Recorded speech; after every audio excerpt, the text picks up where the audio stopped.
Hello everyone, Kai back with you today. It's been quite a while since I've done a video. I've been otherwise occupied, so I apologize for that. Today I'm going to bring you a watercolor card that I have done for Scrap and Stamp Canada. And I'm using, I think you say it, Kuretake Gansai Tambi watercolors today. I have the tablet of 36 colors.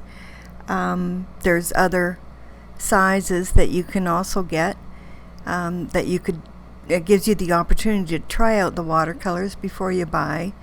I quite like them. I think they have good pigment, good colors for the choices that are in the set. In any event, I'm going to be using now if I say this right, it'll be a blessing. It's Aureolin. How about that one? Aureolin. Yellow. I'm going to also use the cadmium yellow.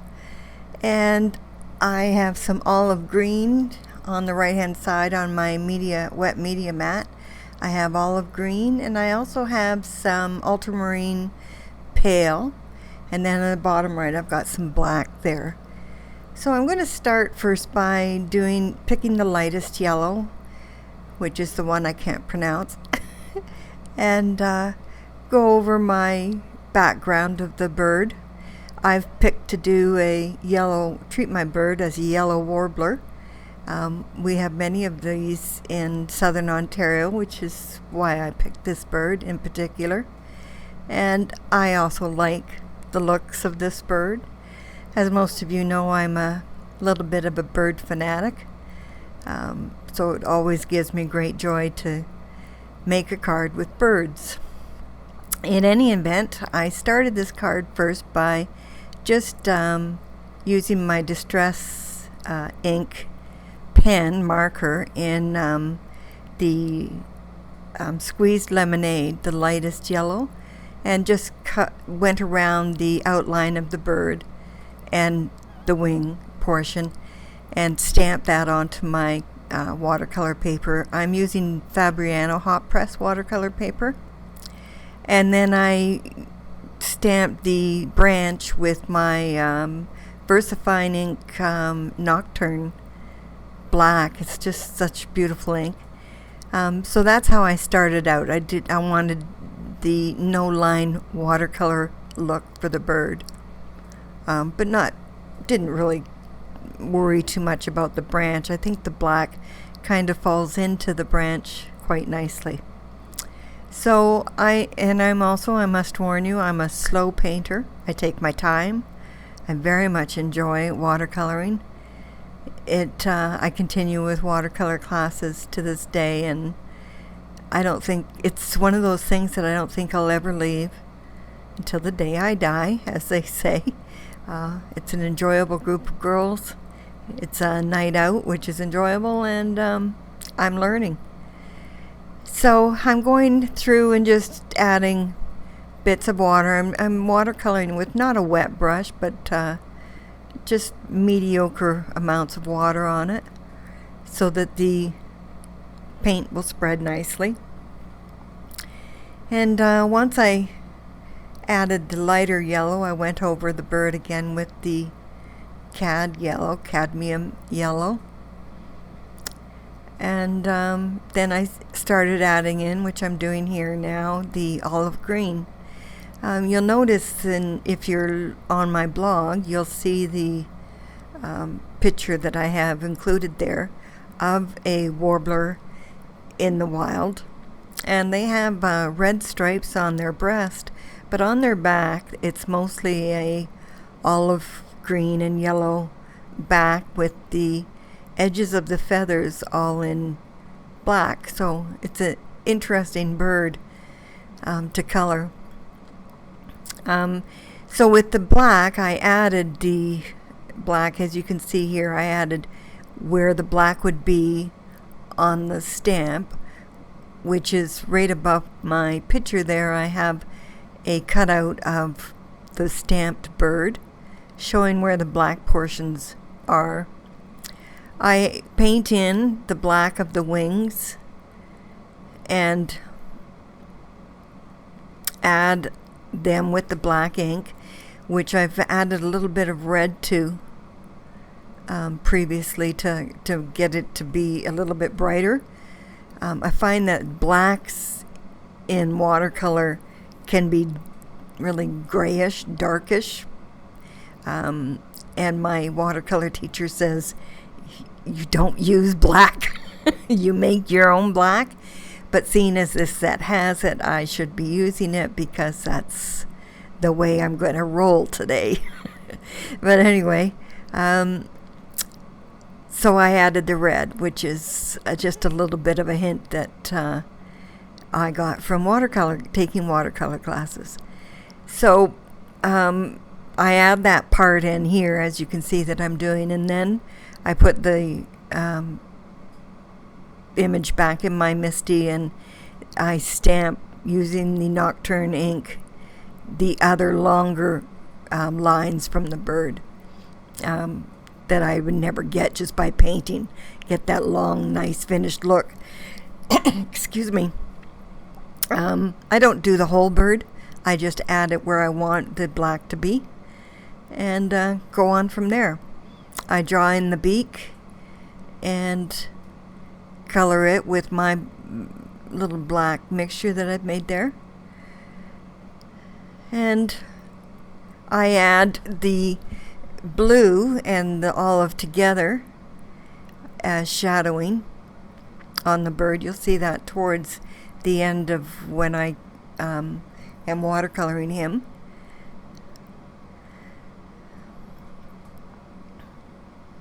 If I am quiet for a bit, it just means I'm just watching this. There's nothing to add.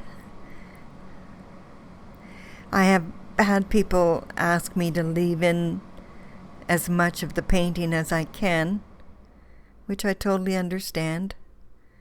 I was once a first-time painter, and I know how trying it can be. But a lot of it is the feel of the water too, so remember the amount of water you're using for this can make or break your painting, as I've found out many a time.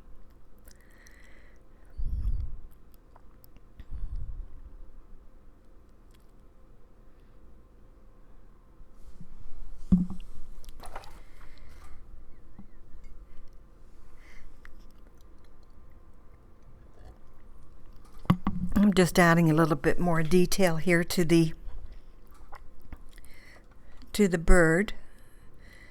bird's eye.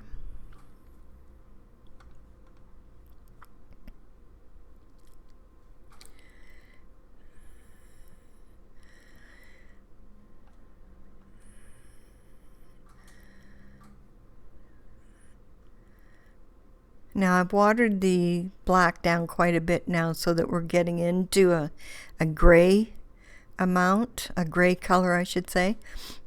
I don't want all the black. It's because I'm going to add this to the wing and along the base of the wing.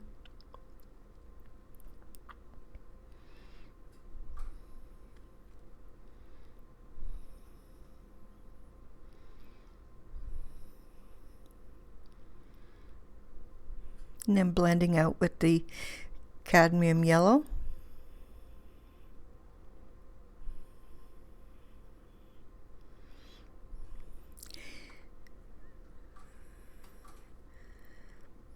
Adding in some of the green. More yellow. And you can kind of see that when you're painting it, how much more is needed. Make that decision. This is such a cute set from Concord 9th. I just love it. It's called Songbird, if I didn't say that before.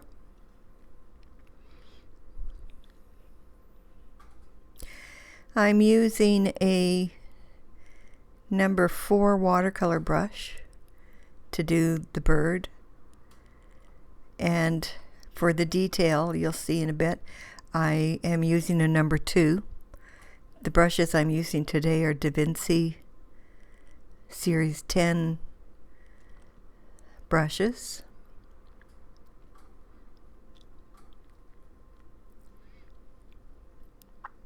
They're beautiful brushes for painting, and I love these smaller brushes, especially in the Da Vinci line. They're really nice.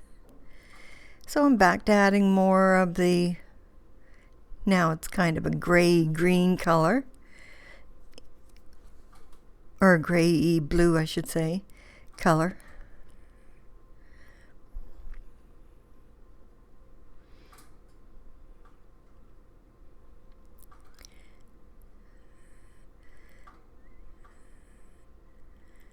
Adding the blue here. This is the ultramarine pale.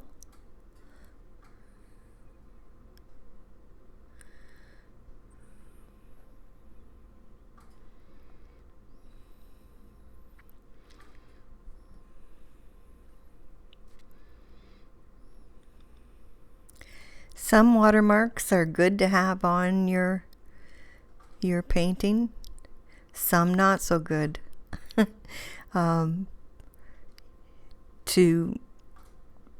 If there's a large watermark that you don't like, your best bet is to try and take it out. You wait for your piece to dry. It has to be totally dry.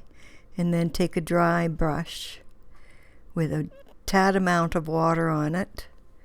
And you can work the watermark out sometimes with this method, just by running it softly across the area. You'll have to repaint, of course, but that can work to fix a mistake. Just make sure it's a very clean brush and a clean change of water, so it's good clean water to do this technique or that technique. If it's still damp, of course, or wet, of course, you can blend it out with a brush it's